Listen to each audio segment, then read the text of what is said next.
નમસ્કાર, આપ જોઈ રહ્યા છો ઇન્ડિયા ન્યૂઝ ગુજરાત અને હું છું આપની સાથે કોમલ અગ્રવાલ। શરૂઆત કરી મહત્વના સમાચારોથી। હવામાન અંગેની આગાહીઓ માટે જાણીતા અંબાલાલ પટેલે હવેથી કોઈ પણ પ્રકારની આગાહી નહીં કરવાની જાહેરાત કરી છે। તેમણે જણાવ્યું કે તેમની આગાહીઓ કોઈ વૈજ્ઞાનિક યંત્રોના આધારે નહીં પરંતુ ઋષિ મુનિઓના પરંપરાગત જ્ઞાન અને કોઠા સૂચના આધારે લોક કલ્યાણના હેતુથી કરવામાં આવતી હતી। જાથાના કેટલાક નિવેદનો હજુ પણ આવે છે અને આ નિવેદનો લગભગ ઘણી વખત પરંપરાગત જ્ઞાનના કુઠારાઘાત છે, આપણા ઋષિમુનિઓના જ્ઞાનના કુઠારાઘાત છે અને આ નિવેદનો જે છે એ યંત્રો નથી અત્યારે હાલ યંત્રોની જરૂર પણ નથી। આમ છતાં આ આગાહી અમે લોક કલ્યાણ અર્થે આપતા હતા અને હવે અમારી ઉંમર થઈ, આવા વિવાદમાં અમે પડવા માગતા નથી। હવે અમે આગાહી આપવા માગતા નથી। જ્યારે અમને કોઈ સપોર્ટ મળશે તો અમે આગાહી આપશું, પરંતુ અત્યારે અમે આગાહી બંધ કરીએ છીએ। એટલે જે અત્યારે મીડિયા ભાઈઓએ મારી પાસે આગાહી લેવા આવવું નહીં। જી ચોટીલાની વાત કરીએ તો સુરેન્દ્રનગર જિલ્લા એલસીબી પોલીસે ચોટીલાના સુપ્રસિદ્ધ ચામુંડા માતાજી મંદિરે યાત્રાળુઓને નિશાન બનાવતી ચેઇન સ્નેચિંગ ગેંગનો પર્દાફાશ કરીને 5 આરોપીની ધરપકડ કરી મોટી સફળતા મેળવી છે। રાજકોટ રેન્જ આઈજીપી અને જિલ્લા પોલીસ વડાના માર્ગદર્શન હેઠળ એલસીબી ટીમે છેલ્લા 1 માસ દરમિયાન નોંધાયેલા ચેઇન સ્નેચિંગના 3 ગુનાઓનો ભેદ ઉકેલી આરોપીઓને ઝડપી લીધા છે। આરોપીઓ મંદિર ખાતે દર્શન માટે આવતા શ્રદ્ધાળુઓ યાત્રાળુઓની ભીડનો લાભ ઉઠાવી સોનાની ચેઇનની ચોરી કરતા હતા। પોલીસને ટેકનિકલ સર્વેલાન્સ અને બાતમીદારોની મદદથી આરોપીને ઝડપી તેમની પાસેથી 79 ગ્રામ સોનાની લગડી, 1 સોનાની ચેઇન અને મોબાઈલ સહિત કુલ 5 લાખથી વધારેના મુદ્દામાલ કબજે કરવામાં આવ્યો છે। સમગ્ર મામલે પોલીસે વધુ તપાસ શરૂ કરી છે। આપણને ખ્યાલ છે તે પ્રમાણે સુરેન્દ્રનગર જિલ્લામાં ચોટીલા ખાતે ચામુંડા માતાનું સુપ્રસિદ્ધ મંદિર આવેલું છે અને આ મંદિરે સામાન્ય દિવસે અને પૂનમના દિવસે પણ દર્શનાર્થીઓની ભીડ રહેતી હોય છે। આ ભીડને ધ્યાનમાં રાખીને ભીડનો લાભ લઈને કેટલાક ઇસમો દ્વારા દર્શનાર્થીઓના ગળામાંથી નજર ચૂકવીને સોનાના દાગીના અને ચેન ચોરીના બનાવો છેલ્લા કેટલાક સમયમાં બનેલા હતા અને આ અનુસંધાને એલસીબી દ્વારા એક ટીમની રચના કરવામાં આવેલી હતી, જેમાં હેડ કોન્સ્ટેબલ અશ્વિનભાઈ, હેડ કોન્સ્ટેબલ દેવરાજભાઈ, પીસી ભરતભાઈ, પીસી વજાભાઈ અને ટેકનિકલ ટીમના મહેન્દ્રભાઈ, આમ કુલ 5 વ્યક્તિઓની ટીમે જે ચોટીલા ખાતે જે પણ સીસીટીવી કેમેરા આવેલા છે તેમનું સઘન ચેકિંગ કરીને આરોપીઓની ઓળખ કરેલી હતી અને ત્યારબાદ હ્યુમન ઇન્ટેલિજન્સ અને ટેકનિકલ સોર્સિસના માધ્યમથી મહેમદાબાદ અને અમદાવાદ એમ એ ખાતે રહેતા કુલ 5 જેટલા ઈસમોને અટક કરવામાં આવેલી છે અને ચોટીલા પોલીસ સ્ટેશન ખાતે રજીસ્ટર કરવામાં આવેલા 3 જેટલા ચેન સર્ચિંગના બનાવો ડિટેક્ટ કરવામાં આવેલા છે। આ 3 બનાવોની અંદર કુલ 5,11,000 જેટલો મુદ્દામાલ રિકવર કરવામાં આવેલો છે અને જે પણ સોનાના ચેન અને દાગીના જે ચોરી કરવામાં આવેલા હતા તે પણ રિકવર કરવામાં આવેલો છે। અરવલ્લીની વાત કરવામાં આવે તો જિલ્લામાં ચાંદીપુરા વાયરસના સંભવિત સંક્રમણને રોકવા જિલ્લા આરોગ્ય વિભાગ એલર્ટ મોડમાં આવી ગયું છે। આપને જણાવી દઈએ કે હાઈ રિસ્ક અને શંકાસ્પદ કેસ ધરાવતા વિસ્તારોમાં આરોગ્ય વિભાગ દ્વારા સઘન રોગ અટકાયતી કામગીરી હાથ ધરવામાં આવી છે। સેન્ડ ફ્લાયના નિયંત્રણ માટે ડિસ્ટિંગ કાચા મકાનોની દિવાલોની તિરાડોમાં માટી પુરાવવાની કામગીરી તેમજ અસરગ્રસ્ત વિસ્તારોમાં સતત સર્વેલાન્સ કરવામાં આવી રહ્યું છે। સાથે જ આઈઈસી અને એસપીસીસી અભિયાન અંતર્ગત લોકોને રોગોથી બચાવવા ઉપયોગ અને જાગૃત કરવામાં આવી રહ્યા છે। આરોગ્ય વિભાગે ખાસ કરીને 0 થી 14 વર્ષના બાળકો માટે વધુ સાવચેતી રાખવાની અપીલ કરી છે, કારણ કે વયજૂથમાં ચાંદીપુરા વાયરસનું જોખમ વધુ રહે છે।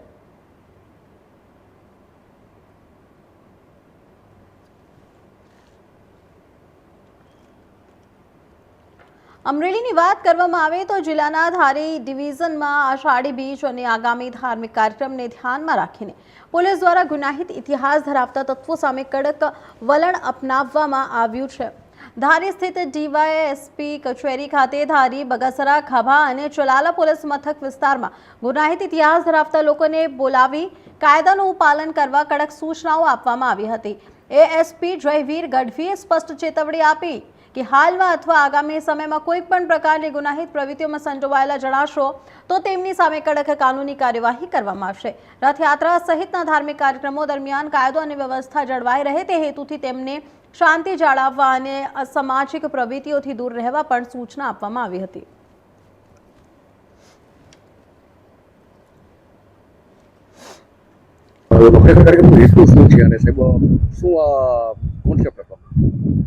આજ રોજ ધારી ડિવિઝન ઓફિસ ખાતે માનનીય આઈજીપી સર અને માનનીય એસપી સરની સૂચના દ્વારા ડિવિઝન વિસ્તારના તમામ હિસ્ટ્રી સેટર એમસીઆર જે છે એની સિવાય જેમની ઉપર 2 થી તેના કરતાં વધારે ગુના દાખલ હોય, જેની સામે પાસા તડીપાર અને એની કાર્યવાહી કરવામાં આવેલી હોય તેવા તમામ ઇસમોને હાજર રાખવામાં આવ્યા હતા.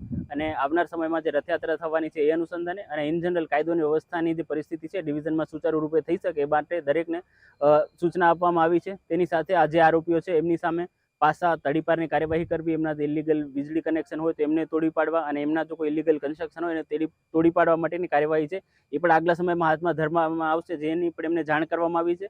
અને હાલમાં જે ડિવિઝન વિસ્તાર છે એનામાં કાયદો વ્યવસ્થાની જાળવણી થઈ શકે એના માટે આ કાર્યક્રમનું આજરોજ ડિવિઝન ઓફિસ ખાતે આયોજન કરવામાં આવેલ હતું. સર, ખાસ કરીને જ્યારે આ બધા ગુનેગારો છે જે ભવિષ્યમાં ગુનો નહીં કરે એ વિશે સમજણ પણ આપવામાં આવી છે.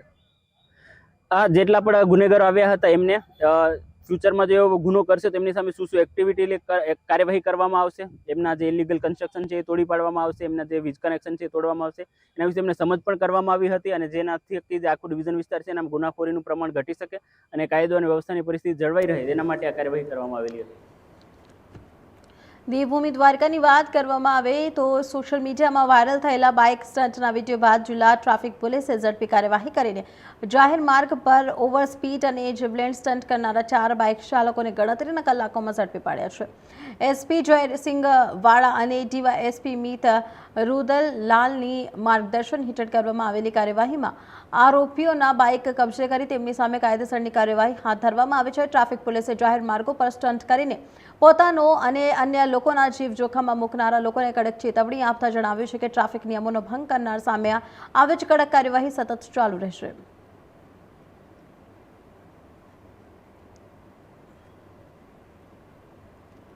રાજકોટની વાત કરીએ તો ગ્રામના જસદણમાં ઘોડા પાસના જુગાર પર રાજકોટ રેન્જ ટીમે દરોડો પાડી 4 જુગારીઓને ઝડપી પાડ્યા છે, જ્યારે 5 આરોપીઓ ફરાર થઈ ગયા છે. ગાઢામાં ગામ નજીક કરવામાં આવેલી કાર્યવાહીમાં 1000 ઉપરાંત કાર, 61,000 બાઇક અને મોબાઈલ સહિત કુલ 4 લાખથી વધારેના મુદ્દોમાલ કબજે કર્યો છે. સમગ્ર મામલે કુલ 9 આરોપીઓ સામે જસદણ પોલીસ સ્ટેશનમાં જુગાર અધિનિયમ હેઠળ ગુનો નોંધવામાં આવ્યો છે. ફરાર આરોપીઓને ઝડપી પાડવા પોલીસે શોધખોળ શરૂ કર્યું છે.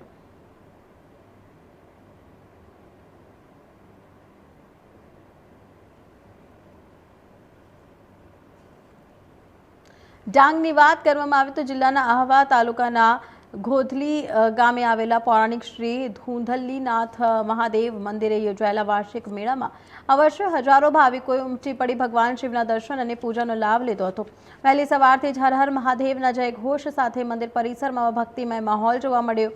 ભાવિકોએ જળાભિષેક, બિલીપત્ર, ફૂલ અને નાળિયેર અર્પણ કરીને પરિવારના સુખ સમૃદ્ધિ આરોગ્ય માટે પ્રાર્થના કરી તેમજ મહાપ્રસાદનો લાભ લીધો. ધાર્મિક પરંપરા મુજબ દર વર્ષે અષાઢ માસ દરમિયાન યોજાતા આ મેળામાં આ વર્ષે બિલીમોરા સ્થિત નવનાથ ધામના ગાદીપતિ પૂજ્ય છોટે દાદાના હસ્તે મહાપૂજન અને વિશેષ આરતી કરવામાં આવી હતી. નવનાથ ભક્ત મંડળ ટ્રસ્ટ અને સ્થાનિક સેવાભાવીઓ દ્વારા દર્શન, પીવાનું પાણી, પાર્કિંગ, સ્વચ્છતા અને મહાપ્રસાદ સહિતની સુચારુ વ્યવસ્થા ઊભી કરવામાં આવતા મેળો શાંતિપૂર્ણ માહોલમાં સંપન્ન થયો હતો.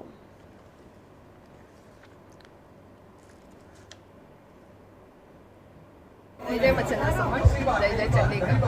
ધુલેનાથના મેળામાં અમે વર્ષોથી અહીંયા આવીએ છીએ અને ધુલેનાથ મહાદેવના મેળામાં જે કોઈ એમની બાધા લે છે એ દરેક વ્યક્તિની બાધા પૂરી થાય છે. અમે અમારા ગુરુજી જોડે દર વર્ષે આવીએ છીએ. ધુલેનાથના મેળામાં અમે આવ્યા છે, એની પ્રકૃતિ ખૂબ જ સુંદર છે. વડોદરાની વાત કરવામાં આવે તો MS યુનિવર્સિટીની કોમર્સ ફેકલ્ટીમાં SY, NTY, BComના વિદ્યાર્થીઓ માટે 75% હાજરીનો નિયમ ફરજિયાત ન કરવા વિદ્યાર્થી સંગઠન AGSU દ્વારા ફેકલ્ટી ડીને રજૂઆત કરવામાં આવી છે. સંગઠનનું કહેવું છે કે કોમર્સના અનેક વિદ્યાર્થીઓ CA અને CS જેવા પ્રોફેશનલ કોર્સ સાથે સરકારી સ્પર્ધાત્મક પરીક્ષાઓની તૈયારી કરે છે. તેમજ ઘણા વિદ્યાર્થીઓ આર્થિક કારણોસર નોકરી પણ કરતા હોવાથી ફરજિયાત હાજરીનો નિયમ તેમના અભ્યાસમાં અવરોધરૂપ રૂપ બની શકે છે, તેથી અત્યાર સુધીની વ્યવસ્થા યથાવત રાખીને હાજરી ફરજિયાત ન કરવાની માંગ કરવામાં આવે છે. એટીને રજૂઆતને ધ્યાનમાં લઈને ટૂંક સમયમાં કોમર્સ ફેકલ્ટીના શિક્ષકોની બેઠક બોલાવી આ મુદ્દે ચર્ચા કર્યા બાદ યોગ્ય નિર્ણય લેવાનું આશ્વાસન આપ્યું છે. આજ રોજ ઓલ ગુજરાત સ્ટુડન્ટ યુનિયન AGSUના કાર્યકર્તાઓ દ્વારા ફેકલ્ટી ઓફ કોમર્સની મેઇન બિલ્ડિંગ પર ફેકલ્ટી ઓફ કોમર્સના ડીન પ્રોફેસર પ્રજ્ઞેશ શાહ સરને આવેદનપત્ર આપી રજૂઆત કરવામાં આવી છે વિદ્યાર્થીઓને સાથે રાખીને. ફેકલ્ટી ઓફ કોમર્સમાં ડીન સર દ્વારા જે 75% જે અટેન્ડન્સ ફરજિયાત કરવામાં આવ્યું છે તે ખૂબ સારી વાત છે. વિદ્યાર્થીઓ જ્યારે સ્કૂલનું અભ્યાસ સમાપ્ત કર્યા પછી યુનિવર્સિટીમાં આવે તો ખરેખર યુનિવર્સિટીની મજા સૌથી પહેલાં તો એ લોકો માણી શકે. યુનિવર્સિટીનો અભ્યાસ છે તે લોકોને ખબર પડે કે યુનિવર્સિટીમાં શું અભ્યાસ કરવામાં આવતો હોય છે. સાથે સાથે યુનિવર્સિટીમાં એવા ઘણા પ્રોગ્રામ ચાલે છે કેમ્પસની અંદર જે વિદ્યાર્થીઓ પોતાનું જે સ્કિલ છે તે ડેવલપ કરી શકે. તો ફેકલ્ટી ઓફ કોમર્સના જે ડીન સર છે કંઈક ને કંઈક એક જગ્યા એ સાચા છે, પરંતુ હું એમને રજૂઆત એ કરી છે કે અમે લોકોએ ડીન સાહેબને કે એવા વિદ્યાર્થીઓ કે જે લોકો સેકન્ડ યર BCom અને થર્ડ યર BComમાં અભ્યાસ કરી રહ્યા છે તો 75% હાજરી તે લોકો માટે કંઈક ને કંઈક એફોર્ડ નથી, કારણ કે એ લોકો એફર્ટ નથી કરી શકતા. મુખ્ય કારણ એ છે કે વિદ્યાર્થીઓ અભ્યાસની સાથે સાથે એ લોકો નોકરી કરતા હોય છે. ઘરની આર્થિક પરિસ્થિતિ એ લોકોની જે છે તે એટલી સારી હોતી નથી. પ્રોફેશનલ અભ્યાસ જેમ કે CS, CA, CMA લોકો કરતા હોય છે. એની સાથે સાથે વિદ્યાર્થીઓ ગવર્મેન્ટ કોમ્પિટિટિવ પરીક્ષાની પણ તૈયારીઓ કરતા હોય છે. તો આ 75%નું જે અટેન્ડન્સનું જે ક્રાઇટેરિયા છે તે સેકન્ડ યર BCom અને થર્ડ યર BComમાં લાગુ ન કરવામાં આવે તેવી અમારી આજરોજ એમના સમક્ષ જે રજૂઆત છે તે હતી. ફેકલ્ટી ઓફ કોમર્સના dean professor Pragnesh Shah sir દ્વારા કહેવામાં આવ્યું છે કે આ હાલ જે અટેન્ડન્સનું ક્રાઇટેરિયા છે તે ફર્સ્ટ યર BCom સુધી રાખવામાં આવ્યું છે અને અમે જે રજૂઆત કરી છે એ રજૂઆતને ધ્યાનમાં રાખીને એક વીક એટલે કે એક અઠવાડિયાનો જે સમય છે તેમને અમને આપ્યું છે.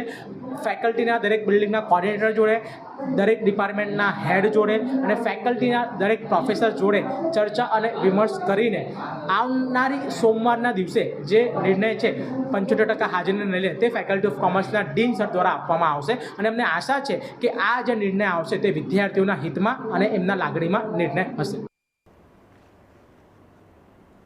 વડોદરાની વાત કરવામાં આવે તો શહેરમાં વધુ એક પ્રેરણાદાયી અંગદાનનો કિસ્સો સામે આવ્યો છે. અકસ્માતના ગંભીર રીતે ઇજાગ્રસ્ત થયેલા 44 વર્ષીય જીગરભાઈ નટવરભાઈના બ્રેઇન હેમરેજ બાદ અવસાન થતાં તેમના પરિવારજનોએ દુઃખની ઘડીમાં માનવતાનો અનોખો નિર્ણય લઈ અંગદાન માટે સંમતિ આપી છે. તેમના અંગો હવે અન્ય દર્દીઓને નવું જીવન આપશે.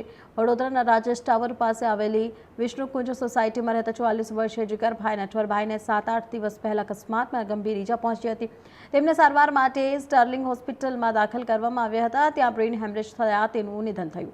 પરિવારજનોને ડોક્ટરો દ્વારા અંગદાનનું મહત્વ સમજાવ્યા બાદ પત્ની સ્મિતા મહેતા અને પરિવારજનોએ માનવતાભર્યો નિર્ણય લઈ જીગરભાઈના અંગોનું દાન કરાવવાની સંમતિ આપી હતી.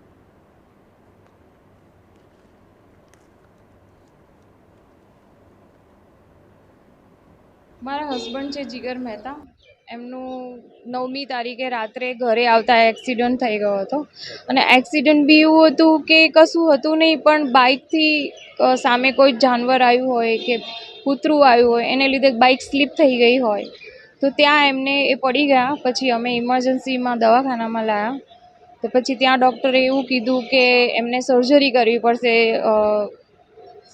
ન્યુરો સર્જન પાસેથી. પછી અમે એડવાઇસ લીધી અને એમની સર્જરી કરાવડાવી. પછી બીજા દિવસે એમને પોઝિટિવલી રિકવરી પણ થોડીક અમને આશા હતી કે રિકવરી આવવાનું શરૂ થઈ ગયું છે. એમનું BP ને એવું નોર્મલ પણ આવવાનું શરૂ થઈ ગયું, પણ પછી ત્રીજા દિવસે પછી એ વસ્તુ એવું હતું કે એમનું માઇન્ડ બરોબર રિસ્પોન્સ કરવાનું એક્ટિવ થતું નહોતું, એટલે એમાંથી બ્લીડિંગ શરૂ થઈ ગયું હતું.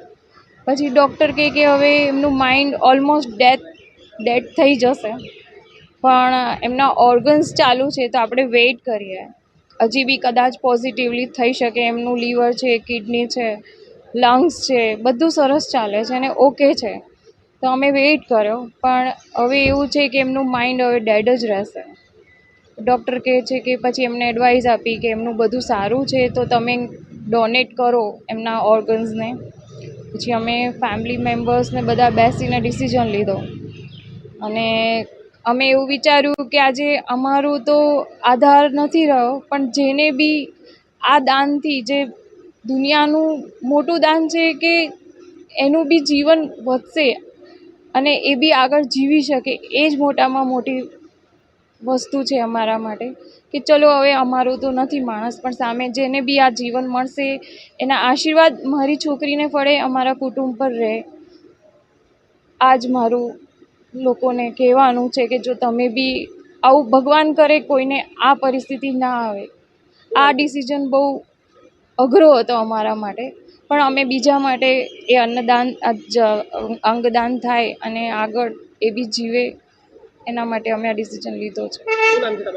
સ્મિતા જીગર મહેતા. વડોદરા શહેર સંસ્કારી નગરી, ધર્મની નગરી સાથે સાથે આજે જુઓ કે આપણે પહેલાં નેત્રદાન કરતા હતા, રક્તદાન કરતા હતા, પણ અંગદાન સાથે પણ પોતે અમારા જીગરભાઈ મહેતા વિષ્ણુકુંજ સોસાયટીમાં રહેતા હતા. 4 દિવસ પહેલાં એમનું એક્સિડન્ટ થયું હતું અને આ એક્સિડન્ટ દરમિયાન જ્યારે એમને બ્રેનમાં આજે પણ એમનું ખોપડીનો ઉપરનો ભાગ એ બાજુ પર મૂકેલો છે અને એમનું જ્યારે ડેટ ડિક્લેર થાય છે એના પહેલાં જ જ્યારે એમનું જ્યારે ઓર્ગન છે, જેવી રીતના કિડની છે, એમનું લીવર છે, એમની એક આંખનું નુકસાન છે, જ્યારે બાકી એક આંખ સારી છે, એનું પણ ડોનેશન એપોલોમાં છે, સિમ્સમાં છે અને અલગ અલગ વ્યક્તિને આવનારા 24 કલાકની અંદર એ લોકોનું પણ સામે પેશન્ટ રાખેલા છે કે એ લોકોનું ટ્રાન્સફર થાય. તો મને લાગે છે કે આના કરતાં ઉત્તમ દાન, અને આ ફેમિલી માટે એક દુઃખની ઘટના છે, પણ શહેર માટે અને સમગ્ર દેશ માટે આવી જે ઘટનાઓ કે લોકોને પોતાના જીવ ગયા પછી પણ પોતાનું અંગ બીજા 4 થી 5 લોકોને કામ લાગે, મને લાગે આના કરતાં વધારે કોઈ દાન ન હોઈ શકે. અને આ ફેમિલીને હું નતમસ્તક વંદન કરું છું કે આવી પરિસ્થિતિમાં પણ એ ઊભા રહીને આવું એમનું અંગદાન કરાવી રહ્યા છે. તો આ છે વડોદરા શહેરને આ સંસ્કારીને. વડોદરાની વાત કરવામાં આવે તો ભૂવા પડવાની ઘટનાઓ સતત વધી રહી છે. છેલ્લા 10 દિવસમાં શહેરના વિવિધ વિસ્તારોમાં 8 થી 10 ભૂવા પડ્યા બાદ હવે વારસિયા રિંગ રોડ પર રૂપલ સોસાયટી નજીક વધુ એક ભૂવો પડતા સ્થાનિકોમાં ચિંતા વ્યાપી છે. એક જ સ્થળે વારંવાર ભૂવો પડતા વિકાસ કાર્યોની ગુણવત્તા અને ડ્રેનેજ પ્રોજેક્ટ સામે પણ સવાલો ઉઠી રહ્યા છે. સ્થાનિકોનો આક્ષેપ છે કે તંત્ર માત્ર બેરિકેડ લગાવીને સંતોષ મનાવી રહ્યું છે, પરંતુ સમસ્યાનો કાયમી ઉકેલ લાવવામાં આવતો નથી.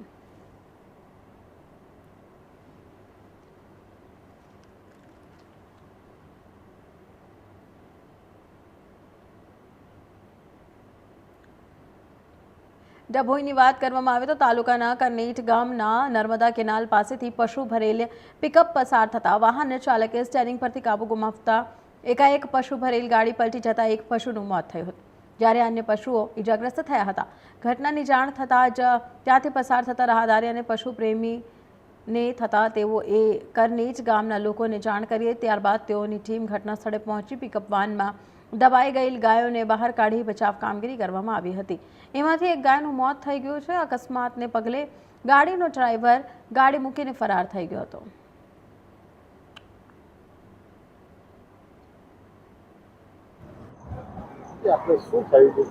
આજે સવારે સંખેડા તરફથી મેં આવી રહ્યો હતો, ત્યાં કન્નેટ પાસે પિકઅપ ગાડીની મેં સાઈડ કાપતા અંદર મૂંગા જાનવરોનો અવાજ આવતા મેં ગાડીવાળા ચાલકને હાથ કરેલો હતો. પિકઅપના ડ્રાઈવરે ગાડી ઊભી નહીં રાખેલ અને પૂર ઝડપે દોડાવીને આગળ જતાં એ ચાલુ ગાડીમાંથી ઉતરી પડેલ અને પિકઅપ ગાડી ખાડામાં જઈને પલટી મારી હતી. ત્યાં જઈને મેં જોતા અંદર મૂંગા જાનવરો, ગાયો, ચારે ચાર પગ બાંધેલા, મોઢા બાંધેલા. એટલે મેં નજીકમાં મારો ફ્રેન્ડ રહેતો અજય પાટિયાને ફોન કરેલો હતો અને એ તરત જગ્યા પર આવતા અમે 2 જણા થઈને ગાયોના દોરડા કાપેલા હતા અને ગાયોને ત્યાંથી મુક્ત કરેલી હતી અને પોલીસને બોલાવીને સુપરત કરેલી હતી. અને પાંજરાપુર આવડે સહી સલામત ગાયોને મૂકી છે. કમનસીબે 11 ગાયમાંથી 1 ગાય મરણ પામેલ છે. 10 ગાયનો જીવ બચાવી શક્યા છે. શું થાય? હું કરનેટ ઉપસરપંચ અજયભાઈ ભાટિયા. આજે સવારે મળસ કે 4 વાગે મારા મિત્ર આગળ ઉભેલા હતા, ધવલ જયસ્વાલ, એનો મને ફોન આવેલો કે આગળ ઝવેરપુરા કરનેટ ગામે અમારા કેનાલ પાસે પિકઅપ ગાડી પલટી ખાઈ ગયેલ છે કે અંદર ગાયો ભરેલી હતી. ગાયો આશરે 10 થી 11 ગાય હતી અને બીજી તો ગામના છોકરાઓ, અમારા વસાહતના છોકરાઓ બધા થઈને ભારે મહેનત કરી ગાય માતાને બધા બહાર કાઢેલા છે. અને કમનસીબે એક નાની વાછડીનું અંદર અવસાન થયેલું છે. બાકી બીજી 10 થી જે છે એ સહી સલામત બચાવી લેવામાં આવી છે અને પોલીસને ત્યારબાદ જાણ કરતાં તરત પોલીસ પણ આવી ગયેલી અને ત્યારબાદ આગળ પાંજરાપોળ મોકલવાની વ્યવસ્થા કરેલી છે અને આગળની કાર્યવાહી પોલીસ તપાસ કરશે.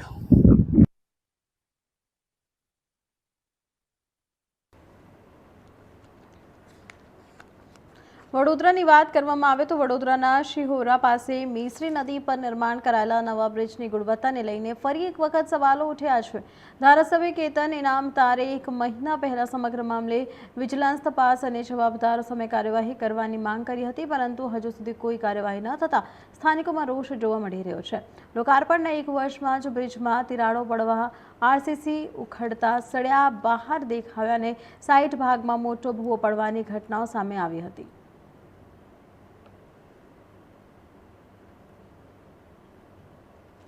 પરમાર વિજયસિંહ બલસી છે. અમે અત્યારે મેસરી નદીના પુલ પર ઊભા છીએ. ત્યાં પણ એક મોટું ગાબડું પડ્યું છે વરસાદના કારણે.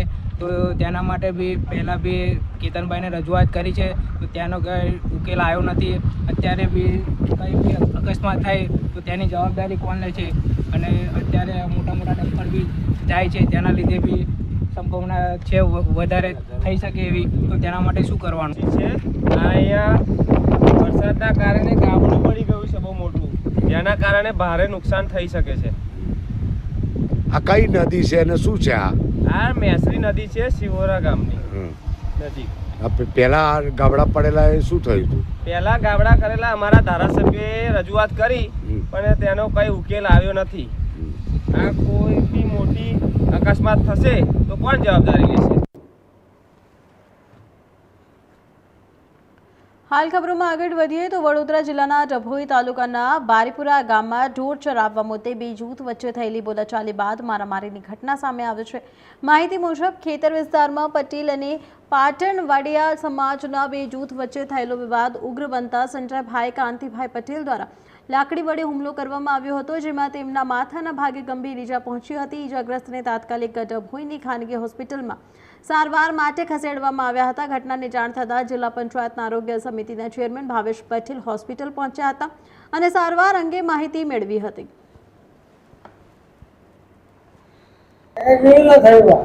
આ ખેતરમાં ભેંસો ગાલવા કાઢાવી એના માટે આવું થયું મારામારીનું. લોકો મને મારવા આવ્યા. પછી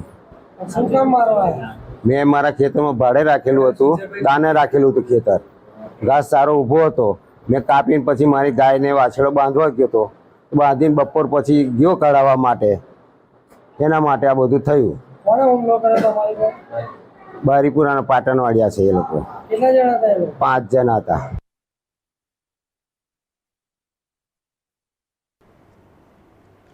જૂનાગઢની વાત કરવામાં આવે તો વિસાવદર બાદ હવે જૂનાગઢ તાલુકામાં પણ બોગસ મંડળીઓનો વિવાદ ગરમાયો છે, જેને પગલે સ્થાનિક ખેડૂતોમાં ભારે ફફડાટ વ્યાપી ગયો છે. સુખપુર, ચોકલી, બામટ ગામ અને વડાલ જેવા ગામોના ખેડૂતો અને સભાસદોએ આજે એકઠા થઈને જૂનાગઢના કલેક્ટર અને એસપીને આવેદનપત્ર પાઠવી ઉગ્ર રજૂઆત કરી છે.